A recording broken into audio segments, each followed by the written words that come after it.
RFI. Signe particulier. Maud Christen.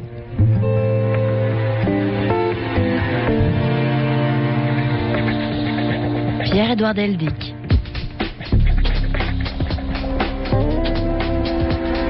Bonjour, signe particulier de notre invitée aujourd'hui, elle est voyante. Grâce à ses capacités extrasensorielles, elle semble en quelque sorte lire dans l'invisible. Bonjour Maud Christen. Bonjour. Ma vie et l'invisible, justement, c'est le titre du livre que vous venez d'écrire, livre publié aux presses du Châtelet. Quel don que le vôtre ? Déjà, moi, j'ai pas l'impression d'avoir un don, dans la mesure où, dans l'idée du don, on a l'idée de quelque chose qui serait quelque chose de personnel, une sorte de désignation. Bon, je crois que les capacités que j'ai développées, tout le monde les a de manière latente. Alors bien sûr, on peut dire qu'un grand chef d'orchestre a un don, mais même si tout le monde ne peut pas devenir un grand concertiste, tout le monde peut apprendre à jouer du piano. Je pense que ces capacités font partie, pas simplement du potentiel humain, du potentiel du vivant. Alors comment expliquez-vous, Maud Christen, que vous ayez eu très tôt cette capacité-là? Je pense qu'en ce qui me concerne, ça a été une forme de résilience. C'est-à-dire que je pense que mes capacités se sont développées parce que les autres modes de communication étaient biaisés et faussés et ne m'auraient pas permis de me repérer. C'est-à-dire que ça a été une sorte d'adaptation évolutive mais personnelle, ça s'appelle plutôt une résilience, qui m'a obligée à développer ces capacités parce que j'ai vécu dans un milieu psychologiquement extrêmement difficile et dégradé, avec des problèmes de vérité graves. Et si je n'avais pas développé ces capacités, j'aurais très probablement pas pu me construire. Donc c'était ça ou la destruction. Donc j'ai été mise en situation de ne pas avoir le choix. Alors, pour dépasser mon histoire personnelle, qui a jamais beaucoup d'intérêt, parce que ces capacités, une fois de plus, beaucoup d'êtres humains les développent. Dans d'autres cultures, c'est même tout à fait institutionnalisé. Je crois que dans bien des cas, en tout cas en ce qui concerne les sujets psy, on appelle un sujet psy un voyant qui accepte de travailler avec des scientifiques, ce qui est mon cas, beaucoup de sujets psy ont eu, pour reprendre votre expression, bien que je l'aime pas beaucoup, des dons, on va le dire comme ça, parce qu'ils sont passés par des choses extrêmement difficiles, des expériences de mort imminente, des traumatismes, de graves ruptures affectives, des enfances bouleversées, etc. Alors, je n'en fais pas une règle, mais il y a en tout cas beaucoup de cas qui parleraient dans ce sens. Alors, Maud Christen, une enfance bouleversée, c'est votre cas? Oui, bien clairement. sûr. Oui, très clairement. Et une relation terrible avec votre mère, notamment. C'est une relation terrible, oui, bien sûr, si on se base sur ce que devrait être la relation idéale d'un enfant et de sa mère. Quand vous avez commencé à travailler dans la pub, on va y revenir tout à l'heure, elle Oui. appelait votre société pour dire du mal de vous? Bien sûr, oui, ça a été beaucoup plus grave que ça. Hein. Mes parents ont fini condamnés par la justice parce qu'il y avait des problèmes de harcèlement divers et variés. Hein. Bon, je crois que je pardonne aujourd'hui totalement ma mère. Tout simplement parce que le simple cadre dans lequel elle m'a mis au monde ne lui permettait pas de m'aimer. Vous voyez, et ça c'est quelque chose, bien sûr on devrait aimer ses enfants, mais une fois de plus tout ça c'est de la théorie. Dans la réalité, quand on a un enfant qui correspond pour vous à la fin d'une vie à peu près intéressante, et l'entrée dans une sorte d'enterrement, comment aimer cet enfant? C'est pas possible. D'ailleurs, ils avaient des ambitions démesurées pour vous aussi. Oui, ils avaient des ambitions démesurées. C'est-à-dire qu'il y a une histoire, si vous pensez que c'est intéressant, je peux le raconter en quelques mots. C'est le moment et c'est le but de l'émission. Quelques mots, bon. Oui, s'il vous plaît. Parce que ça permet de mieux vous comprendre. Oui, ma mère a été l'assistante particulière à son époque de gens célèbres qui travaillaient dans la radio, le théâtre et l'édition, qui étaient l'équivalent de grands auteurs ou de grands animateurs de radio aujourd'hui. Bon. Lorsqu'elle a épousé mon père, il était ouvrier d'usine, il ne l'est pas resté, il a été cadre moyen, puis cadre supérieur. Mais elle a au début continué de travailler pour tous ces messieurs. Puis un jour, quand je suis née, elle a décidé de s'arrêter de travailler. C'est-à-dire que la vie de ma mère, imaginez aujourd'hui par exemple, je sais pas, la secrétaire d'un monsieur comme Arthur à la télévision qui... Vous imaginez le genre de vie qu'elle peut avoir, son assistante, et imaginez cette dame qui se retrouve dans 50 mètres carrés au 8e étage sans ascenseur, avec un bébé qui a fait lui coûter la vie, parce qu'elle m'a eu fort tard, elle m'a eu à 37 ans, ce qui à l'époque, j'ai quand même 43 ans, n'était pas rien. Et puis après ce bébé c'est fini, c'est-à-dire que la vie se réduit à laver du linge, faire des courses. Elle n'a jamais revu une seule personne du milieu dont elle sortait. Elle a cessé littéralement d'avoir une vie sociale, absolument, et sans avoir le change d'une vie sociale qu'elle aurait eue par mon père. Donc ça a été pour elle, alors maintenant les causes de ce renoncement, évidemment ça a déclenché vis-à-vis de moi une je dirais une ambivalence. Elle a essayé de me dresser comme un chien savant. Elle m'a fait énormément de mal, moralement, physiquement, bien sûr. Mais comment aimer un enfant qui correspond à un cercueil? J'ai été les 4 planches clouées du cercueil de ma mère. Donc je peux même pas lui en vouloir de ne pas m'avoir aimé. Je suis pas là-dedans. Alors malgré ce que vous venez de dire, qui est dur, Maude Christen, vous avez fait votre petit bonhomme de chemin, en développant des dons, mais qui ne sont pas les dons dont je parlais tout à l'heure, cette fois le dessin, par exemple. Oui. Manifestement, la volonté d'exprimer quelque chose. C'est-à-dire que je crois que très tôt, j'ai eu la chance d'avoir c'est un drôle de mot, mais une espèce de vie intérieure. C'est-à-dire que j'aimais dessiner, j'aimais écrire, j'avais une relation qui était... Enfin, j'étais fille unique, j'avais pas beaucoup d'amis, j'étais très introvertie, je suis restée d'ailleurs assez introvertie. Et je dessinais, j'écrivais, j'avais une vie intérieure qui était très riche. Et puis surtout, très tôt, j'ai eu, c'est très étonnant, des rêves qui m'ont littéralement prévenu de la situation dans laquelle je me trouvais. Qu'aucun enfant ne peut mesurer consciemment, aucun enfant ne peut se dire mes parents ne m'aiment pas. Moi j'ai eu des rêves très clairs où des situations extrêmement violentes sont apparues, des personnages malfaisants sont apparus avec les traits de mes parents en rêve. Et je vous faisais comprendre que vos parents, selon vous, ne vous aimaient pas. Non, là j'ai compris, ne m'aimaient pas, entretenaient avec moi des relations de violence et de destruction. Voilà. Évidemment, j'ai eu cette chance immense. Et puis j'ai eu beaucoup de chance dans la vie parce que à un âge, vous voyez, où on est fragile, où on peut faire de mauvaises rencontres. J'ai rencontré des adultes absolument extraordinaires qui m'ont aidé, avec lesquels une construction psychologique et morale a été possible. Et ça, j'ai eu énormément de chance. Votre chemin était guidé en quelque sorte par ces rencontres. J'ai rencontré à 13 ans la femme qui m'a permis d'une certaine façon de m'accomplir en devenant voyante. Ça, j'ai envie de le raconter. J'ai toujours adoré les animaux et quand j'avais 14 ans, 13 ans, je vois où j'habitais des affiches qui luttaient contre la vivisection et l'expérimentation animale. Je vois des photos horribles et malgré mes 13 ans, j'appelle la Ligue contre la vivisection qui était à l'époque rue Blanche à Paris. Moi j'habitais en banlieue ouest et je dis voilà, je veux faire quelque chose. Et je dis pas mon âge, on me dit passez. Bon, je passe, j'assiste à des réunions, je prends des prospectus, je m'engage vraiment à ça, essayer de faire en sorte que ça bouge. Et un jour, à la fin d'une réunion, un monsieur, président de la Ligue, dit voilà, montez sur l'estrade s'il y a des volontaires pour faire quelque chose. Je monte sur l'estrade. Et une femme blonde, charmante, douce, équilibrée, monte aussi sur l'estrade. Puis on vient spontanément l'une vers l'autre. Et je lui dis voilà, moi je voudrais bien coller des affiches, mais je suis à l'école, j'ai pas de sous et il faudrait que je sois aidée pour ça. Elle me dit bah écoute, si tu veux, moi je te fais des photocopies et puis je te les donne et tu les colles. Bon, cette femme avait 37 ans, j'en avais donc 13 et elle m'a servi de guide, d'amie, pas de substitut maternel, parce que c'est pas du tout ce type de relation, mais c'est une femme qui était d'une grande bonté, d'une grande tolérance, qui était aussi une femme je dirais belle, intelligente, cultivée, sensible, qui était quelqu'un de vraiment remarquable. Et grâce à elle, au fil des années, d'abord j'ai découvert ce que c'était que la paix, j'ai découvert ce que c'était que la possibilité d'avoir des relations qui n'étaient pas entachées par la violence. Voilà, j'ai découvert ça. Et j'ai surtout découvert mes capacités parce que plusieurs années plus tard, quand j'ai voulu écrire, j'ai eu l'immense chance d'avoir la petite fille de Pierre-Martin Dugard qui était lectrice et qui me voulait m'éditer dans une grande maison d'édition, ce qui est une immense chance à 21 ans. Donc il y a le dessin, il y a l'écriture aussi, voilà. Effectivement. Et très très grande chance, chance incroyable. J'étais responsable du développement dans la communication et cet ami, Pierre-Martin Dugard, voulait m'éditer. Seulement, il fallait terminer le roman. Et là, j'arrivais pas. Je travaillais trop, je pouvais pas écrire. J'étais dans la publicité. Voilà. J'étais dans la communication. J'en parle à cet ami, je dis écoute, j'arrive pas à travailler. Et là, Anne-Marie, très généreusement, me dit écoute, pas de problème, moi tu viens chez moi 15 jours par mois à Aix, puis le reste du temps tu te débrouilles. Je dis mais comment tu veux que je me débrouille? Qu'est-ce que tu veux que je fasse 15 jours par mois à Paris? Comment je peux gagner de l'argent comme ça? Et là, elle connaissait mes histoires de rêves prémonitoires, elle connaissait mes capacités. On avait joué d'ailleurs, elle me donnait des noms et des prénoms, puis je lui décrivais les gens, vous voyez. Elle me dit, bah t'as qu'à faire la voyante extra-lucide. Je lui dis, tu plaisantes, j'espère, c'est pas sérieux. Elle me dit, mais non, je plaisante pas, écoute, t'as des capacités psychiques. Elle m'a fait rire, elle me dit, aujourd'hui j'ai été traînée par une copine chez une voyante, dis donc, elle m'a pris, je sais plus combien, elle a rien vu du tout. Elle aime pas la voyance, ça l'intéressait pas, mais elle me dit, là vraiment, je vois pas pourquoi tu t'en sortirais pas. J'étais très perplexe, je lui ai demandé, je lui ai dit écoute, d'accord, trouve-moi un pseudo. Et c'est comme ça qu'en quelques secondes, j'ai été baptisée Maude Christen. Voilà. Donc on découvre que Maude Christen c'est un pseudo, oui. Donc il faut le dire aux auditeurs. Donc vous avez quitté cet univers de la communication, de la publicité. Oui. Vous avez terminé le livre quand même? Non, jamais. Jamais. Alors pourquoi j'ai jamais terminé le livre? J'ai jamais terminé le livre parce que j'ai eu en m'installant un succès totalement imprévisible. C'est-à-dire que j'ai commencé à donner ma première consultation. Et vous aviez 23 ans, je crois. Oui, 23 ans.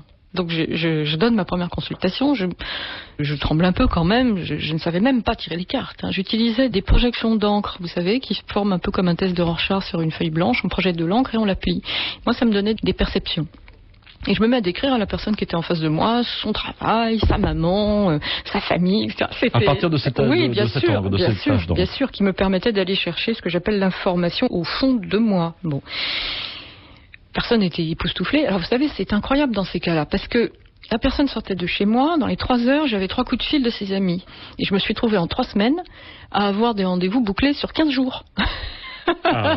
En un mois, à avoir des rendez-vous bouclés sur 1 mois et demi. Vous voyez. Alors, ce qui s'est passé, c'est que, évidemment, 6 mois plus tard, j'avais déjà des gens de télé et de radio qui me consultaient. Et j'ai fait ma première émission, Les Dossiers de l'écran. En 87. Donc, c'était une fameuse émission de télévision. La grande émission d'Armand Jameau, qui était une très bonne émission, avec des grands débats. Un film, et ensuite, il y a un débat. Absolument. Après, ouais. Et écoutez, ça a été le départ. Alors là, d'un véritable raz-de-marée.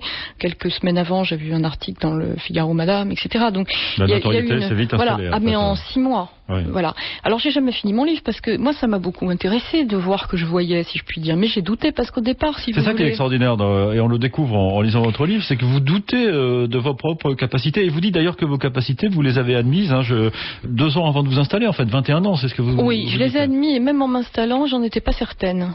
Très honnêtement. Alors, ce dont j'étais certaine, c'est d'être intègre et de pouvoir donner suffisamment d'informations aux autres pour que ça les aide à mieux diriger leur vie. Ça, j'en étais certaine. En revanche, je ne savais pas si ces informations étaient vraiment extrasensorielles ou si elles étaient de l'ordre, je dirais, du décryptage. Bon, on va être clair, les auditeurs ne vous voient pas. Bon, il n'y a pas besoin d'être voyante pour, quand je vous vois, avoir énormément d'informations, par exemple, sur votre milieu social, votre niveau d'études. Vous faites peur, là. Non, enfin, n'importe qui. Vous savez, ça, c'est un travail de physionomiste de boîte de nuit. Oui.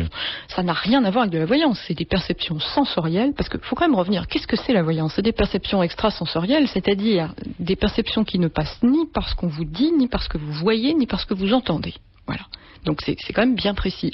Alors, évidemment, j'étais troublée, parce qu'on peut avoir une tête à travailler dans la communication. On peut avoir une tête à venir d'avoir un chagrin d'amour.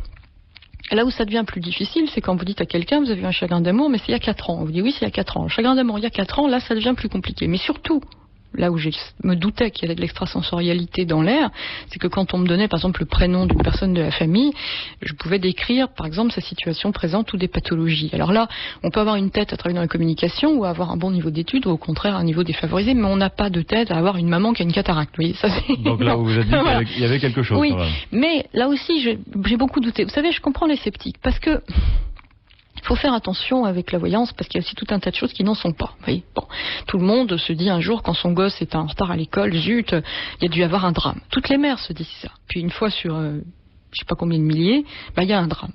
Alors après coup, on peut toujours se dire ah je l'avais vu, mais non. Sixième sens. Mais non, parce qu'il y a des milliers de fois où on s'est dit ah là là, il doit y avoir un drame, puis il n'y a pas de drame. Bon, faut faire très très attention à ça. Donc, moi je me disais, ok, je suis capable de donner des informations précises, non seulement à la personne qui est avec moi, mais à des tiers que je ne vois pas. Mais allons savoir statistiquement, si je vous dis par exemple votre mère a une cataracte, bon, j'imagine vous avez une petite 50aine d'années, bon, ça veut dire que votre maman elle a au moins 75 ans, on a des chances d'être dans le vrai aussi statistiquement, vous voyez. Donc j'avais du mal à m'emballer.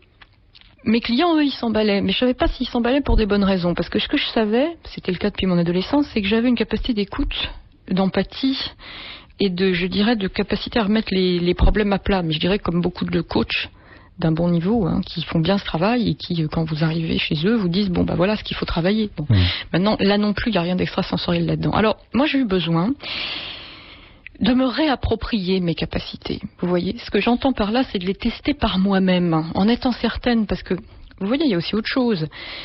Si je vous dis, votre maman a une cataracte, vous pouvez me dire oui, puis en fait, elle a quoi? Elle a mal aux yeux, ce qui pour une dame de 75 ans est normal. Bon, ça prouve rien. Il y a ce que je dis, ce que l'autre entendait, ce qui me restituait, et j'avais peur que ce soit un effet, un jeu, où on ne sache pas très bien où est la limite entre l'intelligence, la séduction et la clairvoyance. Vous voyez, je savais, parce que j'ai eu quand même très tôt des responsabilités. À 23 ans, j'étais responsable du développement d'une petite centrale d'achat d'espace. Donc je savais que j'avais un certain niveau de compétence Vous voyez, je me disais, est-ce que c'est pas simplement un jeu d'intelligence et de séduction? Et ça, vraiment, j'en voulais pas. C'est intéressant, on le constate, Maud Christen. Vous vous êtes vraiment donc posé des questions sur votre votre métier. Oui, bien sûr. Je vais pas reparler de nom parce que vous savez très bien, et vous l'écrivez d'ailleurs, que la voyance, je reprends votre terme, est un sujet qui fâche. Oh oui, c'est un sujet qui Combien fâche. de charlatans aussi dans ce milieu? Vous savez, il ne faut pas prendre le problème à l'envers. Victor Hugo disait, si la science ne s'intéresse pas à ces phénomènes, c'est l'opinion, dans ce qu'elle peut avoir de pire, qui s'en emparera. Bon, c'est pas la Victor Hugo qui s'intéressait beaucoup à la question. Bon, oui. Je crois que quand on ne veut pas étudier un domaine, évidemment, il passe du mauvais côté. Ça, c'est pas un problème qui est lié à la voyance, c'est un problème de société. À Maud Christen, les gens qui viennent vous voir tous les jours, qu'est-ce qu'ils veulent? Ils veulent être rassurés? Non. Et si vous voulez, il y a plusieurs types de demandes. Justement, pour revenir sur les charlatans, il y a des gens qui pratiquent la voyance comme une parole prostituée, et c'est une espèce d'accord tacite avec leurs clients. Ils ne sont là pour dire que ce que la personne veut entendre. Eux ont besoin d'être assurés, comme vous dites. Donc je crois qu'il y a toute une part de gens qui, quand ils appellent ce type de numéro, veulent entendre ce qu'ils ont envie d'entendre. Chez moi, c'est pas comme ça. Les gens viennent pour essayer de comprendre, avec d'autres outils, ce qui est en train de se passer dans leur vie, et ce qui va potentiellement en sortir. Voilà. Bon. Et à partir de ce moment-là, rassurez, pas toujours. Si vous venez me voir avec le dossier d'une entreprise que vous voulez acheter, pour laquelle les négociations sont bien engagées, je vous dis, voilà, ça marche pas, c'est pas rassurant et ça fait pas plaisir. Si vous venez... Ça arrive, ça? Bien sûr. Parce que je suis pas là pour... Je suis pas... bien sûr, il y a eu l'année dernière un chasseur de tête qui a pris sa retraite, qui était un monsieur très connu dans son métier, Jean-Claude Lasanté, qui a initié la chasse de tête en France, qui a écrit un livre fort sympathique qui s'appelle Attention chasseur de tête, où il dénonce toutes les dérives de sa profession, et il en profite pour dire, ça l'amuse beaucoup, qu'on a travaillé ensemble et qu'il était très satisfait. Alors évidemment, ça choque beaucoup les gens d'imaginer que j'ai pu me mêler de l'organigramme de grosses boîtes. Vous devez avoir une certaine façon de voir les gens aujourd'hui depuis que vous consultez. Oh, oui. Alors moi, en revanche... Vous avez une idée du genre humain qui est assez particulière. Parce que on vous déballe des secrets, vous les voyez. Bien sûr, on m'en déballe aussi, bien sûr, on m'en déballe aussi. C'est un petit peu l'ordre de la confession, non?